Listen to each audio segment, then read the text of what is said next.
আপনার নাম আপনার সংস্থা। নমস্কার, আমার নাম সোমনাথ সিং। আমি হিস্টোরিক্যাল সোসাইটি অফ উত্তর দিনাজপুর সংস্থার সম্পাদক পদে রয়েছি। আজকে আপনাদের অনুষ্ঠান কি হয়েছে? আমরা জানি সবাই যে গতকাল থেকে বিশ্ব ঐতিহ্য সপ্তাহ শুরু হয়েছে এবং সেটা 25 তারিখ পর্যন্ত চলবে। এবং আমরা হিস্টোরিক্যাল সোসাইটি অফ উত্তর দিনাজপুর সংস্থার পক্ষ থেকে প্রতি বছরই এই সপ্তাহটা বিভিন্নভাবে উদযাপন করি।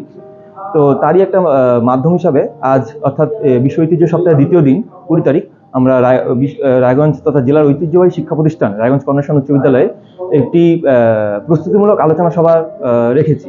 এবং এই আলোচনা সভাটা এই কারণে ইম্পর্টেন্ট যে এই আলোচনা সভায় রায়গঞ্জ শহরের ঐতিহ্য নিয়ে বক্তারা তাদের নিজস্ব মতামত তুলে ধরবে।